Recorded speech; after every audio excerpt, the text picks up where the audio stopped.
අයිබෝවන් යථාර්ථවාදීව ලෝකයේ දෙස බලන්නට සත්‍ය සිදුවීම් සම්පින්ඩනයක පුවත් දිගහැරුම ශ්‍රද්ධා රූපවාහිනී 6:30 ප්‍රධාන ප්‍රවෘත්ති විකාශය සමගින් මම කසුන් සේනානායක ප්‍රථමයෙන් අවධානය දවසේ තතුරගත් ප්‍රධාන ප්‍රවෘත්ති සිරස්තල වෙත.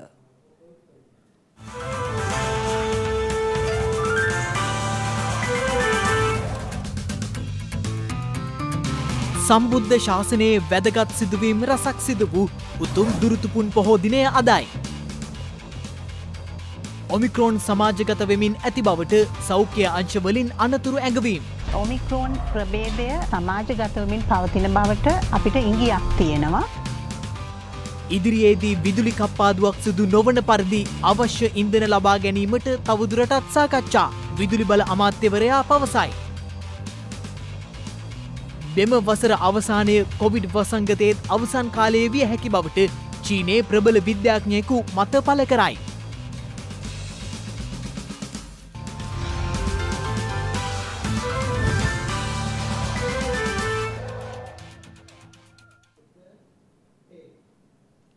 උතුම් දුරුතුපුන් පොහෝ දිනය අදයි. ඒ වෙනුවෙන් ගෙනෙන ශ්‍රද්ධා ලක්විරු පෝදා සදහම් විකාශය අද දවස පුරා විකාශය වනවා. ව්‍යවහාර මාස ක්‍රමයට අනුව ජනවාරි මාසයේ යෙදෙන්නේ පින්බර දුරුතුපුන් පොහෝ දිනයයි. සකල ලෝකවාසී බෞද්ධ ජනතාවට ඉතා වැදගත් වූ සිදුවීම් ගණනාවක් දුරුතුපුන් පොහෝ දිනයට යෙදී තිබෙනවා. ශ්‍රීමත් සුගත තථාගත සම්මා සම්බුදුරජාණන් වහන්සේ දස දහසක් ලෝක ධාතුවම කම්පා කරවමින් සුවහසක් දෙව් බඹුන්ගේ සාදුකාර මැද්දේ ඉසිපතන මිගදායේදී මංගල දම් දෙසුම් පවත්වා අනුත්තර වූ ධර්ම චක්‍රය ප්‍රවර්තනය කොට පළමු වස් කාලය ඉසිපතන මිගදායේදී වැඩහිඳ උරුවෙල දනව්ව බලා පාගමනින්ම වැඩම කළසේක. එහිදී පුරාණ ජටිලයන් වූ උරුවෙල කාශ්‍යප නදී කාශ්‍යප සහ ගයා කාශ්‍යප ඇතුළු දහසක් ජටිලයන්ව දමනය කොට අමා ධර්මය තුළ පිහිටුවමින් ඒහි බික්කු භාවයෙන් පැවිදි උපසම්පදාව තුළ පිහිටුවා වදාලේ පින්බර දුරුතුපුන් පොහෝ දිනයකදීය. අපගේ භාග්‍යවතුන් වහන්සේ සම්බුද්ධත්වයේ නවවන වසරේදී මහියංගනයට වැඩම කරමින් ශාකයන් දමනය කොට මහා අසිරි පෙළහර දක්වමින් ප්‍රථම ලංකා ගමනය සිදුකොට වදාලේ පින්බර දුරුතුපොන් පොහෝ දිනකදීය. ඒ පින්බර දිනයේදී සමුණුල ගිරිහිස ප්‍රදේශයේ වැඩ සිටිනා සුමන සමන් දෙව්රජුන් ශ්‍රී සද්ධර්මය ශ්‍රවණය කොට උතුම් වූ සෝතාපන්න ඵලයෙහි පිහිටි අතර ජීවමාන බුදුරජුන්ගේ කේශ ධාතුන් වහන්සේලා ඉල්වාගෙන මහියංගනය මහා සෑ රජුන් තැන වූසේක. සම්බුදු සසුනේ අතිශය ප්‍රසන්න සිත් ඇති සෝතාපන්න ශ්‍රාවකයෙකු වන මගධයේ මහරජ බිම්බිසාර රජතුමා විසින් රජගහ නුවර වේළුවනාරාමය කරවා බුද්ධ ප්‍රමුඛ මහා සංඝරත්නය වෙත පූජා කරන ලද්දේද පින්බර දුරුතුපුන් පොහෝ දිනකදීය. උතුම් දුරුතුපුන් පොහෝ දිනය නිමිති කර ගනිමින් ගෙන එනු ලබන ශ්‍රද්ධා ලක්විරු පෝදා සදහම් විකාශය අද දවස පුරා සැදැහැති ඔබ වෙනුවෙන් විකාශය වනවා. ඒ හොරණ මහමෙවුනාව භාවනා අසපු පරිශ්‍රයේ සිටයි. තිසරණීන සද්ධින් උපෝසත අට්ඨාංග සීලං ධම්මං සාදුකං සුරක්ෂිතං කତ୍වා අපමාදීන සම්පාදී තබ්බං. කාම ගුණයන් කෙරෙහි සංකල්පීය වශයෙන් රාගයක් උපදව ගන්නවා නම්, ඒ කියන්නේ අපි සිතවිල්ලකින් රාගයක් උපද්ද ගන්නවා නම්, කැමැත්තක් උපද්ද ගන්නවා නම්, අන්න ඒකට කියනවා මොකක් කියලාද? කාමය කියලා කියනවා. පංච කාම ගුණ බාහිරේ තිබ්බට පින්නතුනේ ඒවා මුල් කරගෙන කාමය උපද්ද ගන්නවාද නැද්ද කියන එක තීරණය වෙන්නේ කවුරු මතද? තමා මතයි. ඒ අනුව අද උදෑසන සිට අෂ්ටාංග උපෝසත සීල සමාදානය ක්ෂීර පායාස පූජාව සමගින් මහමෙවුනාව භාවනා අසපුවාසී පින්වත් ස්වාමීන් වහන්සේලා විසින් සිදු කරනු ලබන ධර්ම දේශනා ධර්ම සාකච්ඡා ඇතුළු සීල භාවනා වැඩසටහන් රැසක් විකාශය වූ අතර තවදුරටත් එම වැඩසටහන් විකාශය වනවා.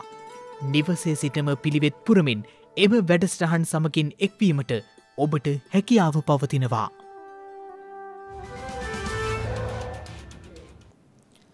ඉදිරි දින කිහිපය සඳහා ඉන්ධන සපයා ගැනීම වෙනුවෙන් ලංකා IOC සමාගම සමග සාකච්ඡා කරන බව විදුලි බල අමාත්‍ය ගාමිණී ලොකුගේ මහතා පවසනවා. එමෙන් මේ මහතා සඳහන් කළේ ඉදිරි දින 3 තුල විදුලි කප්පාදුවක් සිදු නොවන බවයි. අපි උත්සාහ කරේ විදුලි විසන්ධි කිරීමක් නැතුව යන්න. නමුත් ඉල්ලුමට සරිලන ධාරිතාව නැත්තම් ඉංජිනේරු මහත්තුරුන්ට සිද්ධ වෙන එක පාලනය කරන්න. ඒ නිසා තමයි අවම ප්‍රමාණයක් ඒගොල්ලෝ විදුලිය කප්පාදු කරේ. මම ඒ ගැන ඒගොල්ලන්ගේ විමසුවා මේගොල්ලෝ කිව්වේ තාම අවම ප්‍රමාණයක් තමයි විදුලිය කප්පාදු කරේ කියලා. තෙල් සංස්ථාව තමයි ලංකාවේ තෙල් බෙදා හැරීමේ ඒකාධිකාරිය තියෙන්නේ. තෙල් ආනයනය කිරීමේ ඒකාධිකාරිය තියෙන්නේ. ඒ නිසා විදුලි බල අමාත්‍යාංශයේ තාප බලාගාර වලට ඕන කරන විදුලිය ඒ ඇනුම හැමදාම තෙල් සංස්ථාවට දීලා තියෙන්නේ. ඒ වාර්ෂික ඇනුමට සපයන්න ඕනේ මේ තෙල් සංස්ථාව. එහෙම නැත්නම් මේ දවසෙන් දවස ඉල්ලන්නේ නැහැ. අවුරුද්ද ප්ලෑන් කරනකොට ඒගොල්ලෝ ප්ලෑන් කරන්න ඕනේ තෙල් සංස්ථාවට මෙච්චර ඕන කරනවා, බලාගාර වලට මෙච්චර ඕන කරනවා, පුද්ගලිකංශේ වාහන වලට මෙච්චර ඕන කරනවා. ඒ අනුව තමයි ඒගොල්ලෝ සලස්මානුව ගේන්නේ. ඉතින් අපි බලාපොරොත්තු වෙන එක අනුව ගේනවා කියලා. ඔබතුමාට සාතික කරන්න පුළුවන්ද ඉදිරියේදී විදුලි බලය කප්පාදුවක් සිදු වෙන්නේ නැහැ කියලා? අපි ඇත්ත වශයෙන්ම මාංශ වෙන්නේ කප්පාදුවක් නැතුව යන්නේ. කවුරු හරි කඩා කප්පාල් කාර්ය කෙනෙක් අපේ ප්ලාන්ට් එක මොකක් හරි ප්‍රශ්නයක් ඇති වුණේ නැත්නම් යන්න පුළුවන්. ඇත්තෙන්ම දවස් 3කට පමණයි දැන් තියෙන ඉන්ධන ප්‍රමාණවත් වෙන්නේ. ඉදිරියේදී කොහොමද මේක කරගෙන යන්නේ? ඒ හින්දා අපි විවිධ විකල්ප මාර්ග ගැන කල්පනා කරමින් ඉන්නේ. අපි බලනවා IOC සමාගයෙන් හරි අපිට ඉදිරි දවස් කිහිපෙට තෙල් ටිකක් ගන්න පුළුවන්ද කියලා. ඒක සහතික වෙන්න පුළුවන්ද? විදුලි බල මණ්ඩලයේ සභාපතිතුමාට කියලා තියෙනවා ඒගොල්ලොත් එක්ක සාකච්ඡාවක් පටන් ගන්න හෙට කියලා. ඒ කියන්නේ දවස් 3ක් සඳහා මේක විදුලිය කැපෙන්නේ නැහැ කියන එක දැන් සහතික කරන්න පුළුවන්. ඔව්. 22 වෙනකන් අපි කොහොම හරි මේ තෙල් හොයාගන්න ඕනේ දුවන්නේ.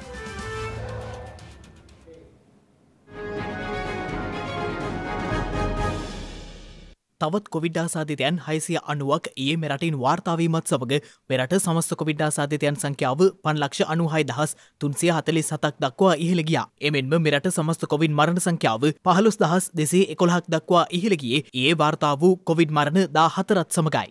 මේ සතියේ රෝගීන් 1000 ගානක පමණ වැඩිවීමක් පෙන්නුම් කරනවා. ඒ වගේම පාසල් ළමුන් හරහා මෙම රෝගය Tamanගේ පවුලට සමාජයට පැමිණෙන බව පැහැදිලිවම දැනගන්න ලැබිලා තියෙනවා. හැබැයි මේ එන්නත්කරණය නිසා බොහෝ දෙනෙක් දන්නවා සංකූලතාවලින් තොරව රෝගය සුව වෙන්න මෙම එන්නත උපයෝගී වෙනවා කියලා. මේ අනුව අපිට පෙනී යන කාරණයක් තමයි රෝගීන් එන්නත ගැන පූර්ණ විශ්වාසය තබමින් රෝගය වැළඳී තිබියදී කිසිම වෛද්‍ය උපදේශයක් නොගනිමින් ගෙදරම රැඳී සිටින බව. එන්නතේ මාත්‍රා 3ම අරගෙන තිබුණත් අනිවාර්යයෙන්ම ඔබ වෛද්‍යවරයෙකුගේ උපදෙස් කරා යොමු යුතුයි. ඔමික්‍රෝන් ප්‍රභේදය විදේශවල සිට පැමිණි රෝගීන් පමණක් නෙවෙයි ඔවුන්ගේ ආශ්‍රිතයන් හරහා සමාජගත වෙමින් පවතින බවට අපිට ඉඟියක් තියෙනවා. ඒක නිසා හැම වෙලාවෙම ජනතාව තාමත්ම අවුක්‍ය පුරුදු වලට අනුගත වීම සඳහා ඉතාමත්ම අවධානයෙන් කටයුතු කිරීම අත්‍යවශ්‍ය කාරණයක්. එහෙම නොවුනොත් ඉදිරි සති දෙක තුල නැවතත් ඔමික්‍රෝන් ප්‍රභේදය හෝ ඩෙල්ටා ප්‍රභේදයේ නැවත රැල්ලක් ඇතිවීම අනිවාර්ය බව පැහැදිලි ලෙස පෙනී යනවා. මේ අතර මෙරටින් මෙවන විට වාර්තා වී ඇති ඔමික්‍රෝන් කොවිඩ් ආසාදිතයන්ට වඩා වැඩි ආසාදිතයන් පිරිසක් සමාජයේ සිටින බව ශ්‍රී ලංකා වෛද්‍ය සංගමය පවසනවා. ඔමික්‍රෝන් වෛරසයේ ව්‍යාප්තිය ගිහිල්ලා බැලුවම ওই සංඛ්‍යාව 160යි කිව්වට ඇත්තටම අපි පරීක්ෂා කරලා බැලුවොත් මගේ නිගමනය තමයි ඊට වඩා සංඛ්‍යාව වැඩි. මේ අතර වයස අවුරුදු 16ත් 19ත් අතර පාසල් ළමුන් සඳහා වන දෙවන එන්නත් මාත්‍රාව ලබා දීම මෙම මාස අවසන් වීමට පෙර ආරම්භ කිරීමට නියමිත බව ඒ මහතා සඳහන් කළා. අපි හිතනවා මේ අවස්ථාවේ අපිට දෙවෙනි මාත්‍රාවට යන්න පුළුවන්. විශේෂයෙන්ම ජනවාරි මාස අගදී පෙබරවාරි මාස මුල භාගයේදී අපිට මේ දෙවෙනි මාත්‍රාව දීම ආරම්භ කරන්න පුළුවන්. අවුරුදු 16ත් 19ත් අතර වයස් කාණ්ඩයට 12-15 වැක්සින් කරණය සිදු වෙනවා. විශේෂයෙන්ම පාසල් තුලත් ඒ වගේම තෝරාගත් මධ්‍යස්ථාන තුලත් ඒ වගේම සෞඛ්‍ය වෛද්‍ය නිලධාරී කාර්යාලය තුලත් ඒ වයස ආයනවල මේ වන විට වෛරසය ආසාදිතව රෝහල්ගතව ප්‍රතිකාර ලබන පුද්ගලයන් සංඛ්‍යාව 12763 වන අතර වෛරසය ආසාදිතව සිට සුවය ලැබූ සමස්තය දැක්වෙන්නේ 5,68,373ක් ලෙසයි. මෙම වසරේ අවසානය කොවිඩ් වසංගතයේ අවසන් කාලය විය හැකි බවට චීනයේ ප්‍රබල විද්‍යාඥයෙකු විසින් මත පළ කර තිබෙනවා.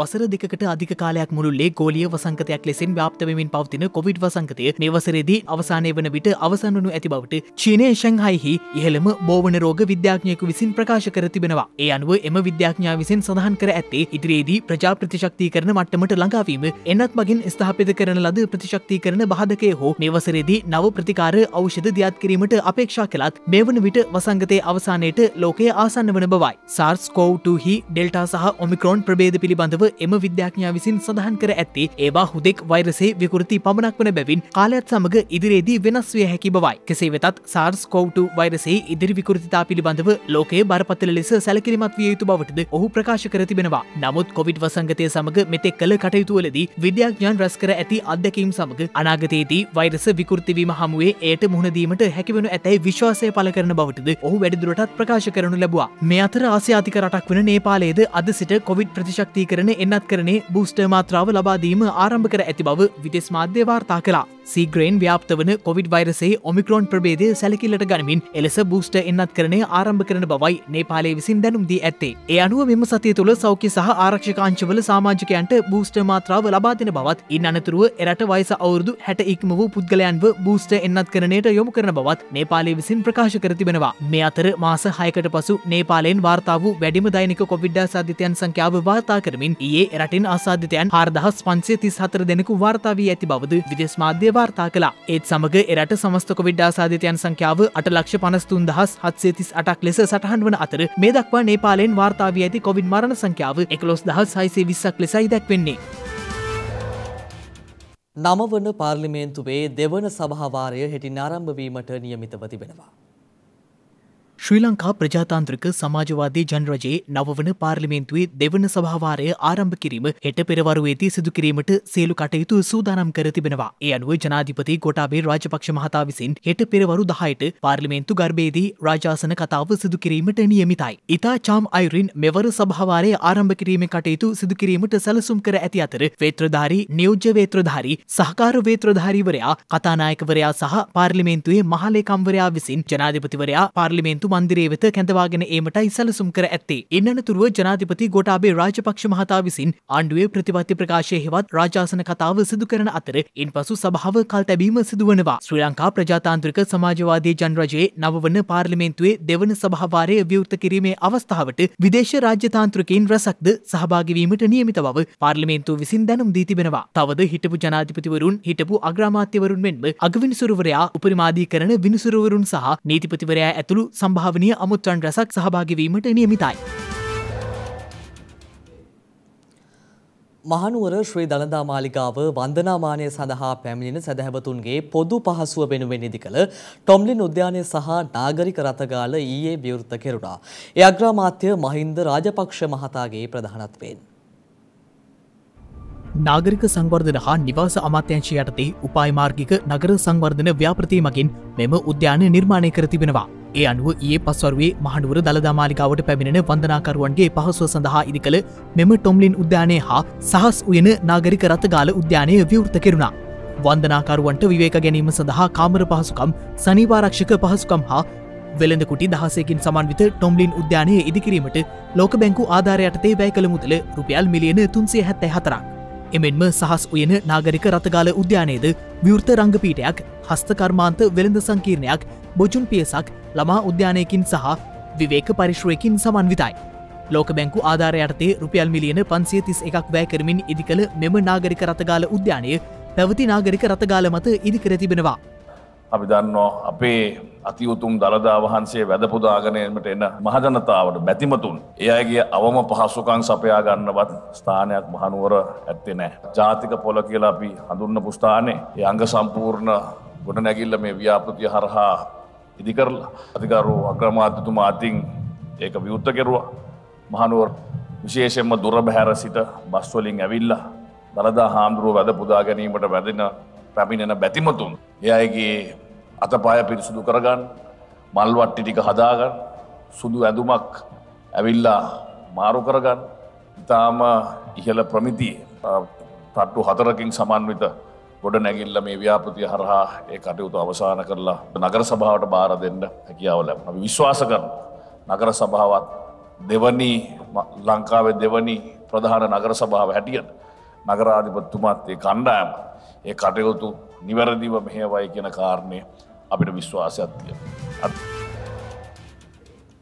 දැන් තවත් දේශීය පුවත් කිහිපයක් කෙටියෙන්.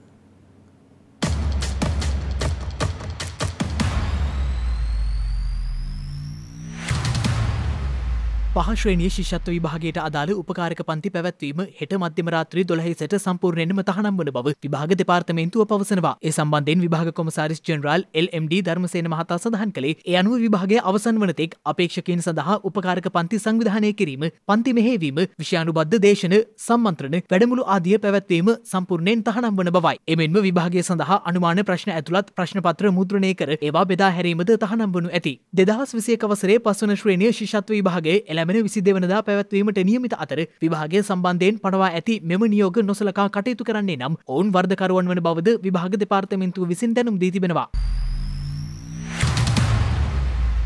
පසුගිය දින 3 තුළ දිවයින පුරා සත්තු උද්‍යාන නැරඹීම් සඳහා 62000කට අධික සංචාරකයන් පිරිසක් පැමිණ ඇති බවට වාර්තා වී තිබෙනවා. ඒ සම්බන්ධව අදහස් දක්වමින් සත්වෝද්‍යාන දෙපාර්තමේන්තුව සඳහන් කළේ එලෙස පැමිණි සංචාරකයන් අතර විදේශීය සංචාරකයන් 790ක්ද සිටින බවයි. එමෙන්ම පසුගිය දින 3 තුළ එම දෙපාර්තමේන්තුව වෙත ලැබී ඇති ආදායම 1,03,44,000ක් බවද සත්වෝද්‍යාන දෙපාර්තමේන්තුව විසින් ප්‍රකාශ කර තිබෙනවා.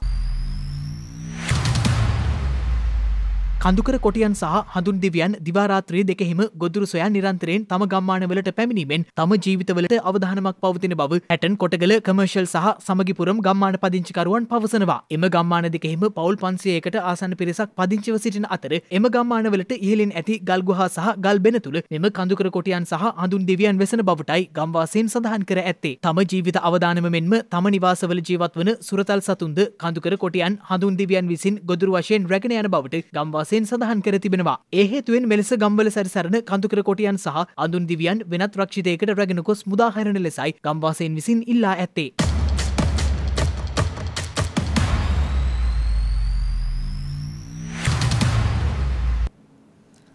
මිනිසුන් දහස් ගණනකගේ අවසන් ගමන ගෞරවනීය කළ ඔහු ගැනයි මේ අවසන් නොවන මනුසත්කම පිරුණු. ඔහු නිසා ගෞරවනීය ලෙස මිනිසුන්ට අවසන් ගමන් යන්න පුළුවන් වුණා. ගණනින් කිව්වොත් 25,000කට වැඩි පිරිසකට. ඔහු ශරීෆ්. ඉන්දියාවේ උත්තර ප්‍රදේශ් ප්‍රාන්තයේ ජීවත් වන කෙනෙක්. වෘත්තියෙන් පා පැදි සහ යතුරු පැදි අලුත් වැඩියා කටයුතුවල නිරත කෙනෙක්. ශරීෆ්ගේ ජීවිත කතාව. ඒ කතාව තමයි තවත් මිනිසුන් පිරිසකට ගෞරවනීය අවසානයක් අරගෙනාවේ. ශරීෆ්ගේ වැඩිමල් දරුවා රසායනඥයෙක් විදිහට සුල්තාන් පූර්වල රැකියාවට ගියා. වාර්ගික කෝලාහල අතරේ ශරීෆ්ගේ පුතාට ජීවිතයෙන් සමුගන්න වෙනවා. ඔහුගේ සිරුර රේල් පාරක් අසල දමා ගොස් තිබූ අතර කිසිවෙක් ඒ ගැන අවධානයක් යොමු කරලා නැහැ. හිතා ගන්නවත් බැරි විදිහට තමන්ගේ පුතා අහිමි වුණ ශරීෆ් ඉන් පසුව කිසිම කෙනෙකුට එවන් අවසන් ගමනක් අත් නොවෙන විදියට කටයුතු කරන්න පටන් ගත්තා. එතැන් සිට රෝහල්වල හිමිකාරයෙක් නැති මලසිරුරු, පොලිස් ස්ථානවල, දුම්රිය ස්ථානවල හැම තැනකම හිමිකරුවෙක් නැති මලසිරුරු ඔහු රැගෙන යනවා. තමන්ගේ පාපැදී නැත්නම් කරත්තේ දමාගෙන මේ සිරුරු සුසාන භූමියකට හරි අවසන් කටයුතු කරන තැනකට හරි ඔහු රැගෙන යනවා. ඔහු මේ කාර්ය කළේ රටේ නීතිරීති ක්‍රමවේද මේ සියල්ලට අනුකූලව. පසු කාලීනව පැය 72ක් ඇතුළත දේහයට හිමිකම් නොකියන්නේ නම් රජයේ නිලධාරීන් ඒ අවසන් කටයුතු සඳහා ශරීෆ්ට බාර දෙන තැනටම ඔහු මේ කාර්ය ක්‍රමවත්ව සිදු කළා.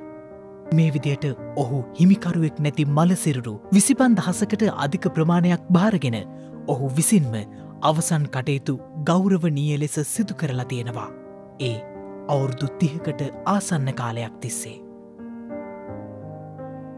ශරීෆ් 2021 වසරේ ඉන්දියාවේ පත්මශ්‍රී සම්මානයට හිමිකම් කිව්වේ ඔහුගේ සේවයේ විශිෂ්ටත්වය නිසාමයි. ඇත්තටම මේ අපි අතරෙම ඉන්න කෙනෙක්. හැබැයි අපි තාම අපි ගැන හිතනවා විතරයි. ඔහු අවුරුදු ගණනාවක් තමන් ගැන නොහිතා අනුන් ගැනම හිතුවා. ඒක වෙනසක් තමයි. හැබැයි ඒ වෙනසේ පරතරය හරි පොඩි. ඉතින් අපි ගැන හිතන එක වෙනුවට අනුන් ගැන හිතන දවසට ඒ පොඩි පරතරයත් නැති වෙලා යාවේ.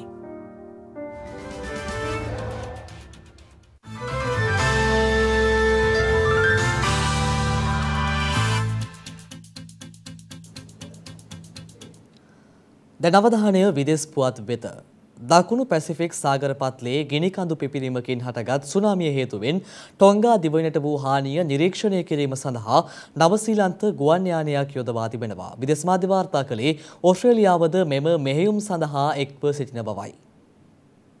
පසුගිය 15 වනදා දකුණු පැසිෆික් සාගර පත්ලයේ ගිනිකඳු පිපිරීමක් හේතුවෙන් මෙම සුනාමිය ටොංගා දිවයිනට බලපෑ අතර එමගින් මියගිය සහ තුවාල ලැබුවන් පිළිබඳ නිශ්චිත තොරතුරු මෙවනතුරුත් අනාවරණය වී නැතත් 80000කට පමණ හානි සිදුවන්නට ඇති බවටයි අනුමාන කර ඇත්තේ. මෙම ප්‍රබල පිපිරීම ලොව පුරා වාර්තා වූ අතර ජපානයේ සිට එක්සත් ජනපදයේ දක්වා පැසිෆික් වෙරළ තීරයන් ගම් වතුරට ලක් වූ සුනාමියක් ඇති කරමින් ඇලස්කාව දක්වා දුරකට ශ්‍රවණය වී තිබූ බවයි විදේශ මාධ්‍ය වාර්තා කළේ. මේ අතර ටොංගා දිවයිනට පිටත දූපත්වල හානිය පිළිබඳව මෙතෙක් තොරතුරු වාර්තා වී නැහැ. ඒ හේතුවෙන් එම ප්‍රදේශවලට ඇති වී තිබෙන බලපෑම් හඳුනා ගැනීමටත් අවශ්‍ය සහාය ලබා දීම සම්බන්ධයෙන් සොයා බැලීම සඳහාත් නවසීලන්තයේ ගුවන් යානයක් යැවීමට තීරණය කර තිබෙනවා. මේ සඳහා එක්සත් ජනපදයේ සහ ලෝක සෞඛ්‍ය සංවිධානය සහාය ලබා දෙන බවට ප්‍රතිඥා ලබා දී ඇති අතර එක්සත් ජාතීන්ගේ ළමා ඒජන්සිය පැවසුවේ පියාසර කිරීම සඳහා හදිසි සැපයුම් සූදානම් කරන බවයි. සෞදි අරාබියේ වසර 4500ක් පැමිණි අධිවේගී මාර්ගජාලයක් පුරාවිද්‍යාඥයන් විසින් සොයාගෙන තිබෙනවා. එමෙන්ම ඔවුන් හඳුනාගෙන ඇත්තේ එම මාර්ගජාලයේ ඉපැරණි සොහොන් වලින් ආවරණය වී ඇති බවයි. මේ සම්බන්ධයෙන් වන පර්යේෂණ පසුගිය වසර කිහිපය පුරා බටහිර ඔස්ට්‍රේලියානු විශ්වවිද්‍යාලයේ පර්යේෂකයන් විසින් සිදු කර තිබෙනවා. මෙලෙස හඳුනාගත් සොහොන් බොහෝ දුරට පෙන්ඩන්ට් හැඩැති හෝ බලලු සොහොන් ලෙසටයි දිස්වන්නේ. රේඩියෝ කාබන් කාලනිර්ණය භාවිත කරමින් පර්යේෂකයන් විසින් සාන්ද්‍රිත සාම්පල සමූහයක් ක්‍රිස්තුපූර්ව 2600 සහ 2000 අතර කාලයට අයත් වූවක් බවට තීරණය කර ඇති අතර සොහොන් වසර 10කට පමණ පෙර නැවත භාවිත කර ඇති බවටයි හඳුනාගෙන ඇත්තේ. පර්යේෂකයන් මතපල කරන්නේ සොහොන් ගෙවල් වලට බොහෝ කලකට පෙර මාර්ග භාවිත කළ බවත් එම මාර්ග දිගේ සොහොන් ගොඩනගා ඇති බවයි. සංචාරක සිම්බාබ්වේ කණ්ඩායම සහ ශ්‍රී ලංකා කණ්ඩායම අතර පල්ලේ කැලේ ක්‍රීඩාංගණයේදී ඊයේ පැවති පළමු එක්දින තරඟය කඩලු 5කින් ජය ගැනීමට ශ්‍රී ලංකා කණ්ඩායම සමත් වුණා. පල්ලේ කැලේ ජාත්‍යන්තර ක්‍රීඩාංගණයේ පැවති මෙම තරඟයේ කාසියවාසී දිනු සිම්බාබ්වේ කණ්ඩායමේ නායකයා පළමුව පන්දුවට පහර දීමට තීරණය කළා. ඒ අනුව සිම්බාබ්වේ කණ්ඩායම නියමිත පන්දුවාර 50 තුල කඩලු 9ක් දැවි ලකුණු 296ක් ලබා ගත්තා. එහිදී විශිෂ්ට ඉනිමක් ක්‍රීඩා කළ ෂෝන් විලියම්ස් සිය එක් දින ක්‍රිකට් දිවියේ 5 වන ශතකයේ වාර්තා කිරීමට සමත් වුණා. පන්දු යැවීමේදී චාමික කරුණාරත්න ලකුණු 69කට කඩලු 3ක් සහ ජෙෆ්රි වැන්ඩසේ සහ නුවන් ප්‍රදීප්ද කඩලු 2 බැගින් දවා ගත්තා. පිළිතුරු ඉනිම සඳහා පිටියට පිවිසි ශ්‍රී ලංකා කණ්ඩායම පන්දුවාර 48යි පන්දු 4ක් තුල කඩලු 5ක් දැවි ජයග්‍රහණය වාර්තා කළා. එහිදී ශ්‍රී ලංකා කණ්ඩායම වෙනුවෙන් දිනේෂ් චන්දිමාල් සහ පැතුම් නිස්සංක ලකුණු 75 බැගින් රැස් කළ අතර චරිත් අසලංක ලකුණු 71ක් රැස් කළා. තරඟ 3කින් සමන්විත එක්දින තරඟාවලියේ මීළඟ තරඟයේ හෙට පල්ලේ කැලේ ජාත්‍යන්තර ක්‍රීඩාංගණයේදී පැවැත්වීමට නියමිතයි.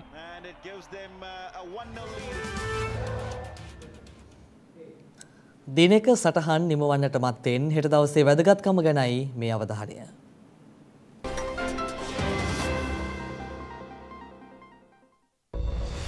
හෙට ජනවාරි 18 වෙනිදා ජනවාර්ගික වෙනස්කම්වලට විරෝධය පළ කළ සිවිල් අයිතිවාසිකම් ව්‍යාපාරයේ අවිහිංසාවාදී නායකයා වූ මාටින් ලූතර් කිං අනුස්මරණය වෙනුවෙන් නම් කරන ලද ජාතික මාටින් ලූතර් කිං දිනය සෑම වසරකම ජනවාරි මාස 18 වන දිනට එනම් හෙට දිනට යෙදී තිබෙනවා. අතිදක්ෂ ගුවන් නියමයක වූ යූජින් බී එලී විසින් සැන් ෆ්‍රැන්සිස්කෝ වරායේ නැංගුරම්ලා තිබූ USS පෙනිසිල්වේනියා නෞකාවේ තට්ටුව මත ගුවන් යානයක් සේන්දු කරමින් ලොව ප්‍රථම වරට ගුවන් යානයක් නැවකට ගොඩ බැස්වීම සිදු කරන ලද්දේ 1911 වසරේ ජනවාරි මාස 18 වන දිනයි. HL ස්මිත් විසින් පළමුවරට X කිරණ උත්පාදක යන්ත්‍රයක් නිපදවා ඒ මහජනයා වෙත ප්‍රදර්ශනය කරන ලද්දේ 1896 වසරේ ජනවාරි මාස 18 වන දිනයි.